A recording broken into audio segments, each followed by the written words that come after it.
somewhere right now, a defense contractor just got richer. Not because they built something, not because they innovated, because a missile launched, a tank rolled, or a politician said the wrong thing at the right time. Every escalation, every border dispute, every time the news flashes breaking coverage of a conflict zone, the same companies see their stock prices climb. This isn't conspiracy theory, it's their business model, and it's hiding in plain sight. You've heard the term military-industrial complex. Eisenhower warned about it in 1961, and everyone nodded, and then we collectively forgot to actually do anything about it. But here's what that phrase really means in practice. There are corporations whose entire existence depends on countries buying weapons, not using them necessarily, just buying them. And the beautiful trick, from their perspective, is that the product has a built-in obsolescence cycle that makes your iPhone look like a long-term investment. A missile gets used once, then you need another one. A jet fighter needs maintenance, upgrades, parts, training systems, and eventually replacement. The business model isn't selling a product, it's selling an endless subscription service to national security, and the customer is your government spending your tax dollars. Let's talk numbers, because this is where it gets wild. The global arms trade is worth over $100 billion annually. The United States alone spent $877 billion on defense in 2022. That's billion with a B. And around 40% of that, roughly $350 billion, goes directly to private contractors. Lockheed Martin, Raytheon, Northrop Grumman, Boeing's defense division, General Dynamics. These aren't scrappy startups. These are some of the most profitable corporations on Earth, and their profit margins spike when tensions rise. Here's the part that should bother you. In 2020, Lockheed Martin's stock was trading around $380 per share. By early 2022, after Russia invaded Ukraine, it hit over $450. Raytheon followed a similar trajectory. Northrop Grumman jumped from around $350 to over $480 in the same window. The market didn't just respond to conflict, it rewarded it. But why does conflict make these companies more valuable? Simple. Governments start spending faster, stockpiles get depleted. Suddenly there's urgency. A country that was debating a defense budget increase for 5 years will approve it in 5 days when bombs start falling next door.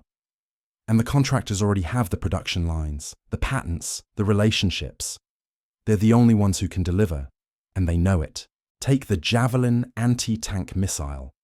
Each one costs around $175,000. During the Ukraine conflict, the US sent thousands of them. Thousands. Do the math. That's not just aid. That's a purchase order. And Lockheed Martin and Raytheon, who co-produced the Javelin, are the ones cashing the checks. The weapons get used, the stockpiles need refilling, and Congress approves another spending package. It's a loop, and it's incredibly profitable. Now you might be thinking, well, yeah, but we need defense. Countries need to protect themselves. Absolutely true. No one's arguing we should be defenseless.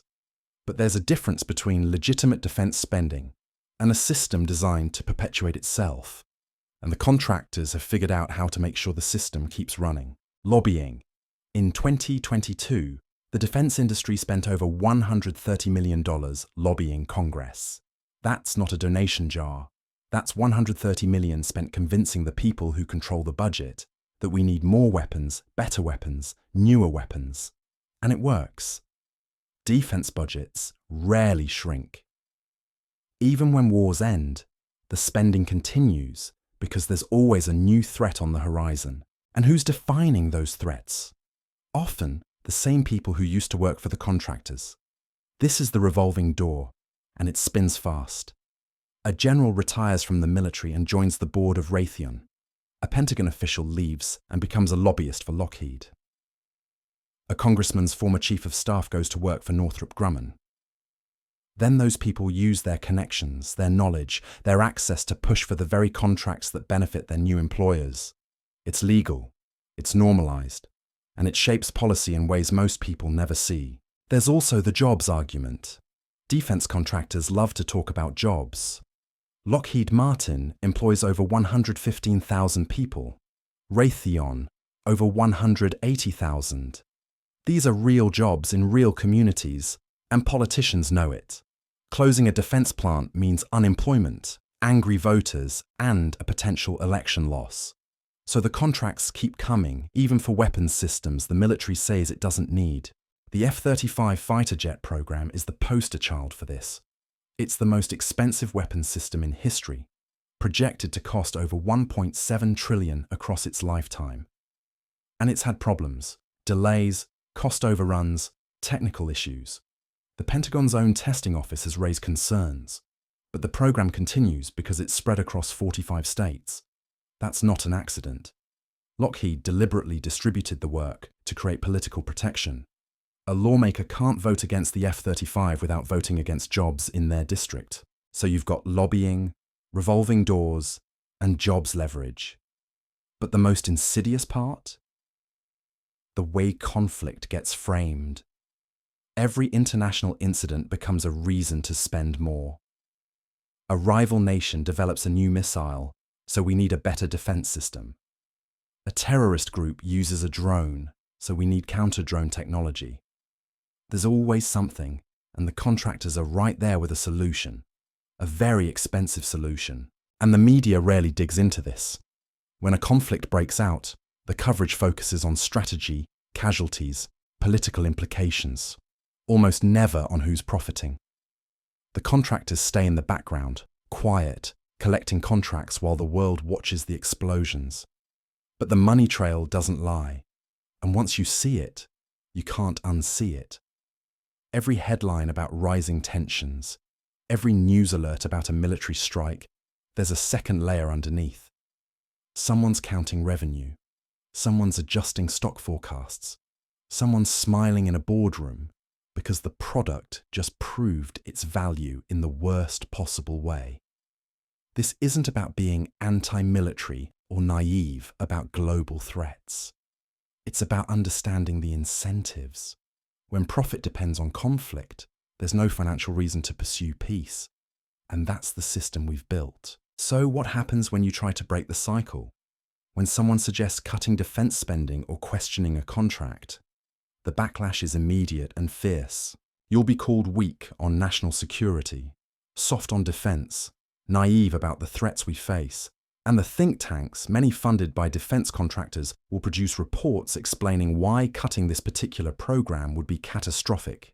Expert after expert will appear on cable news, warning about the dangers of underfunding our military.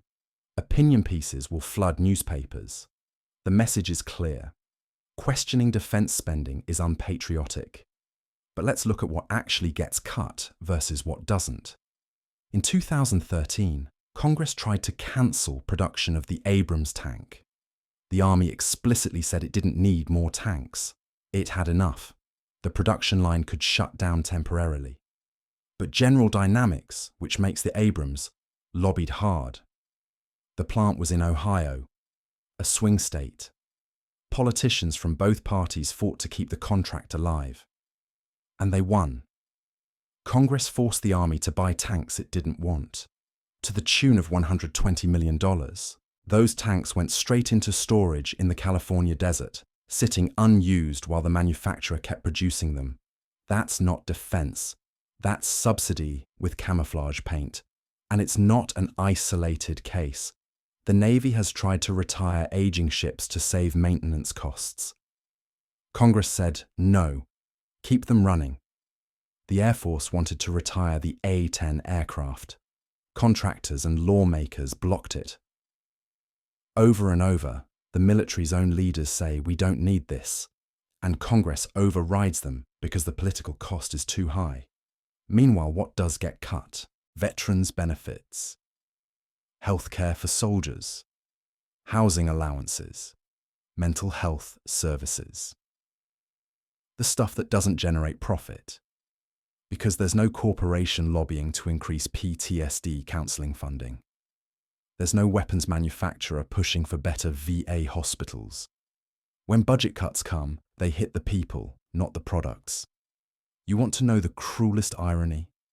The same lawmakers who vote for billion-dollar weapons systems vote against expanding healthcare for the veterans who use those weapons. They'll fund the war, but not the recovery. And the defense contractors, they're silent on veterans' issues.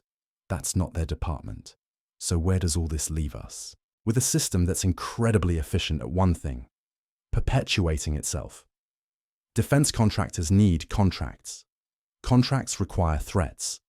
Threats require military action. Military action requires more weapons. And the loop closes. Every player in the system is acting rationally within their incentives. The contractor maximizes profit. The politician protects jobs and campaign funding. The lobbyist connects the two. The general eyes a post-retirement board seat. Nobody's twirling a mustache planning evil. They're just following the incentives. And the incentives point toward more spending. Always more spending. You can see it in the language that gets used. We don't talk about buying weapons. We talk about investing in defense. We don't mention profit margins. We discuss national security imperatives. The framing makes it almost impossible to argue against. Who wants to be the person voting against safety? But security and profit aren't the same thing. One protects people. The other protects shareholders. And when they conflict, guess which one usually wins? Consider cybersecurity. Experts have been warning for years that our infrastructure is vulnerable. Power grids, water systems, financial networks. A coordinated cyber attack could cripple the country without firing a shot. But cybersecurity doesn't produce flashy hardware. It's not something you can park at an air show. It's boring, technical, and it doesn't photograph well. So, the funding lags.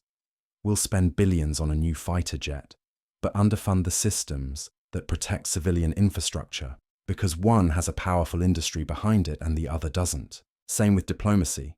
The entire State Department budget is a fraction of what we spend on defense. Preventing conflicts through negotiation, aid, and relationship building. That's cheap compared to fighting wars.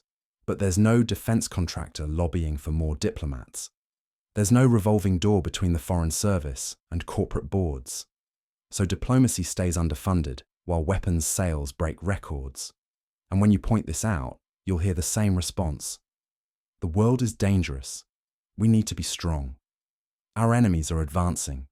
All true statements, but they dodge the real question. Are we spending this money because it makes us safer or because the system demands it? Sometimes both can be true.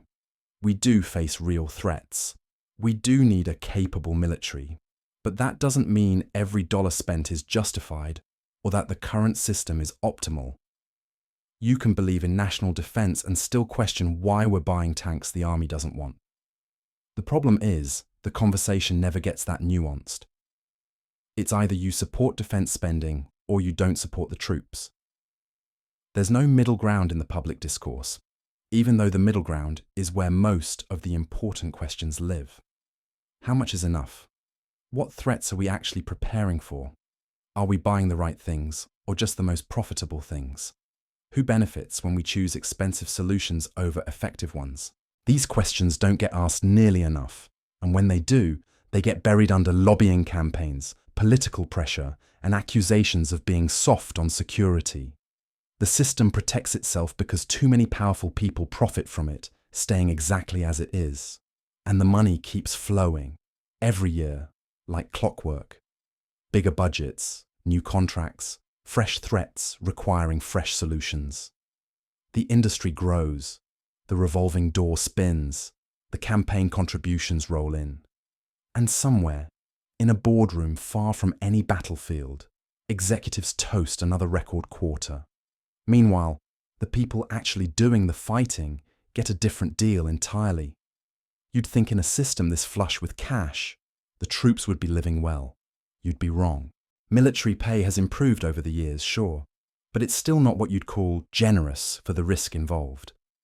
An enlisted soldier with a few years in makes around $40,000 a year.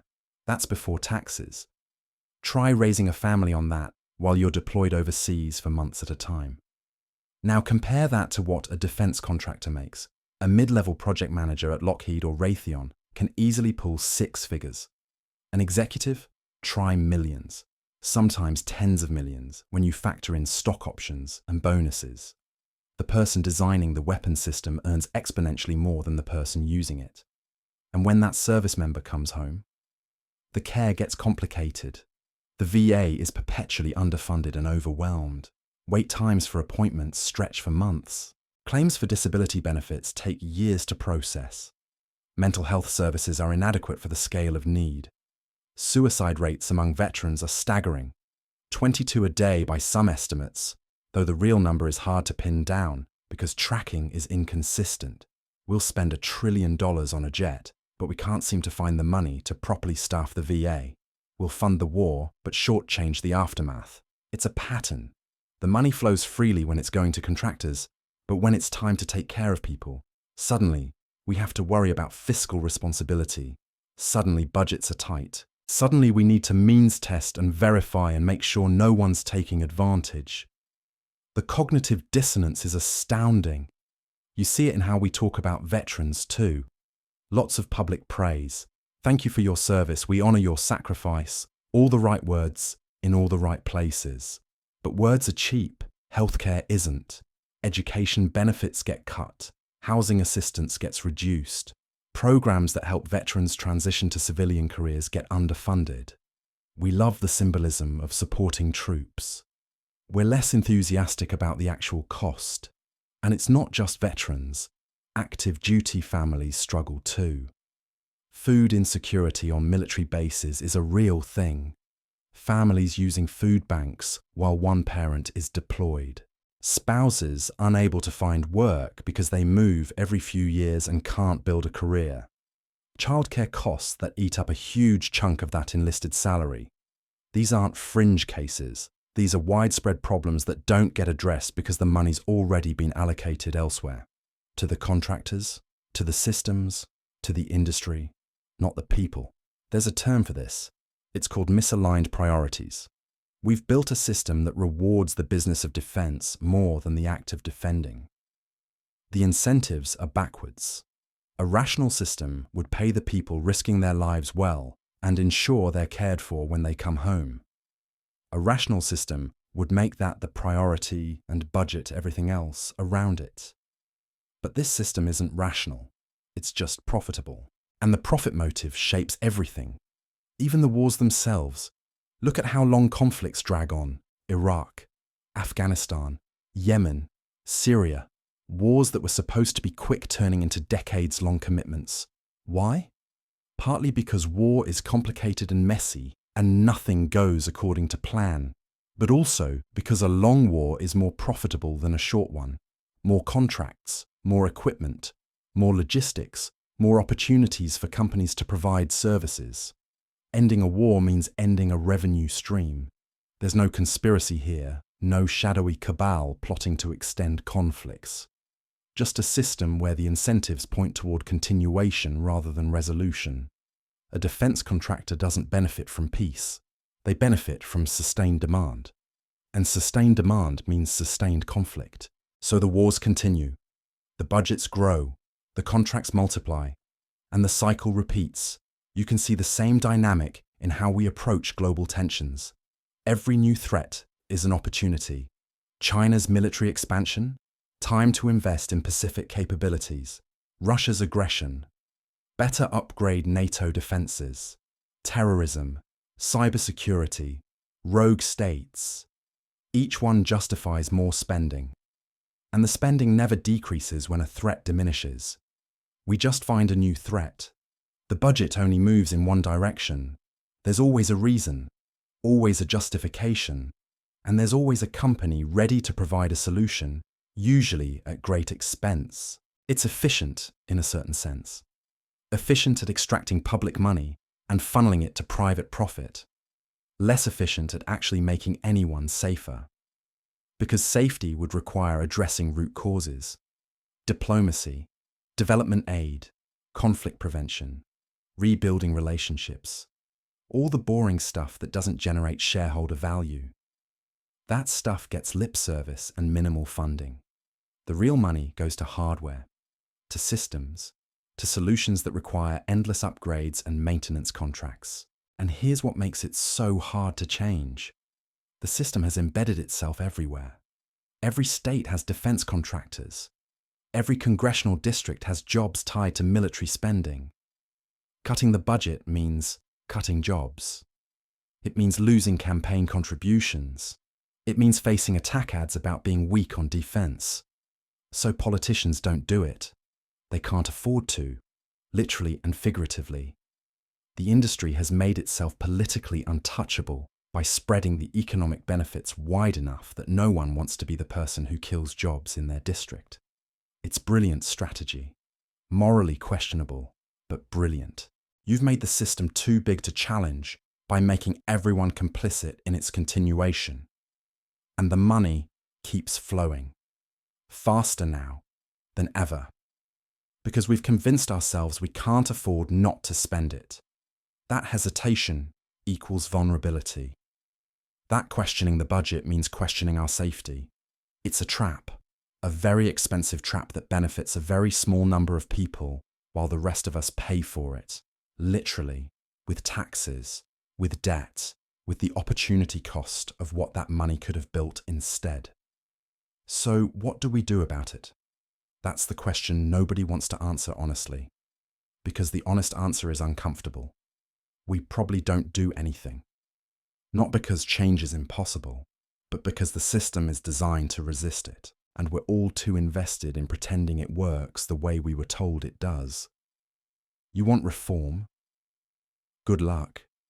Every attempt gets absorbed and neutralized. A politician proposes cutting wasteful programs. The industry responds with studies showing economic impact, job losses, national security risks. They fund think tanks to produce reports. They hire former generals to testify. They activate lobbying networks across every district that would be affected. And the proposal dies. Not because it was wrong, but because it threatened the revenue stream. Even the reformers get captured eventually. They start their careers promising to fix the system. Then they see how it actually works. The access, the expertise, the post-government job opportunities. Suddenly reform means modest adjustments around the edges, tweaking acquisition processes, improving oversight, all fine ideas that don't actually threaten the fundamental business model. The money still flows. The contracts still get signed, just with slightly better paperwork. And we accept it. Most people don't even think about it. The defense budget is just this enormous number that gets approved every year. 700 billion. 800 billion. It's too big to conceptualize, too abstract to feel real. So it doesn't register as something that affects daily life. Even though it absolutely does. Every dollar spent on a weapons system is a dollar not spent on infrastructure, on education, on healthcare, on anything that might actually improve quality of life for regular people. But those trade-offs remain invisible because we never see them presented as choices. The narrative is always about necessity. We have to spend this much. The world is dangerous. Our enemies are advancing. We can't afford to fall behind. And maybe that's partially true. Maybe some of this spending is genuinely necessary, but it's impossible to know because the system doesn't allow for honest evaluation. Everything is classified. Every assessment comes from people with vested interests. Every alternative gets dismissed as naive or dangerous. So we're stuck, locked into a cycle where the only acceptable direction is more. More spending, more contracts, more systems. Because less means weakness, less means risk, less means political suicide for anyone who suggests it. The industry knows this. They've built their entire strategy around it.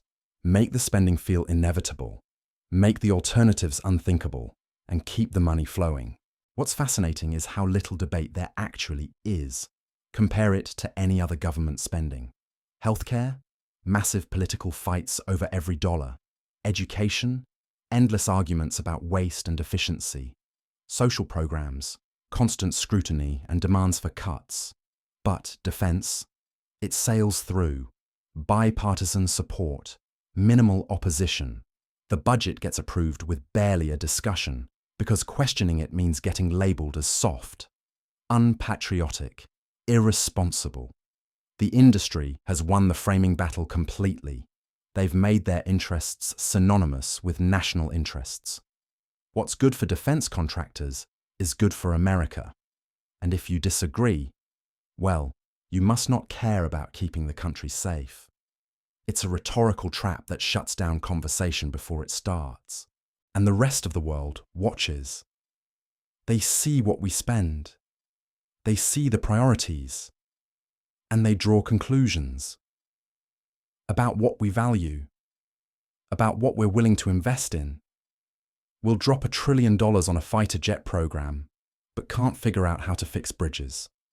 We'll maintain hundreds of military bases worldwide, but struggle to fund schools at home. The message is clear.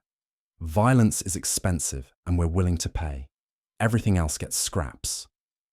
There's an argument that this is just how empires work. They overextend, they militarize, they prioritize projection of power over domestic welfare, and eventually they collapse under the weight of their own contradictions. Maybe we're watching that process in real time, a slow-motion decline disguised as strength. All the weapons in the world won't matter if the foundation rots out from underneath. But that's long-term thinking. The system operates on quarterly earnings and election cycles. Nobody's optimizing for 50 years from now. They're optimizing for next year's stock price and next month's campaign contribution. So the incentives point toward continuation. Keep spending, keep building, keep the machine running, deal with the consequences later, or never, preferably never. And maybe that's fine. Maybe this is just the price of maintaining global dominance. Maybe the alternative is worse. Maybe without this massive military-industrial complex, something terrible would happen. We'll never know, because we're not allowed to run the experiment. The system has made itself unfalsifiable. Every outcome gets interpreted as proof that we need more defense spending. Peace, we maintained deterrence. Conflict, we need better capabilities. It's heads I win, tails you lose. So it continues. The budgets grow, the contractors profit, the taxpayers fund it. And we all pretend this is normal, that this is how things have to be, that there's no alternative. Even though we invented this system, we chose it. And we could choose differently, but we won't, because the machine is too big, too entrenched, too profitable for the people who matter. And most people don't care enough to fight it. They've got their own problems, their own struggles. The defense budget is someone else's concern. That's how it works. That's how it's always worked. A small group of people getting rich off public money while everyone else pays the bill and pretends it's for their own protection. It's not a conspiracy. It's just capitalism applied to violence. And business is very, very good. So now you know. You've seen the mechanism, the incentives, the money trail, the revolving doors and lobbying and political protection rackets. You've seen how a system built to defend a country became a system built to extract wealth from it. And the wildest part, it's all perfectly legal. Every dollar justified, every contract approved, every stock price bump celebrated. This isn't a hidden conspiracy. It's the business model, operating in plain sight. The question isn't whether it's happening.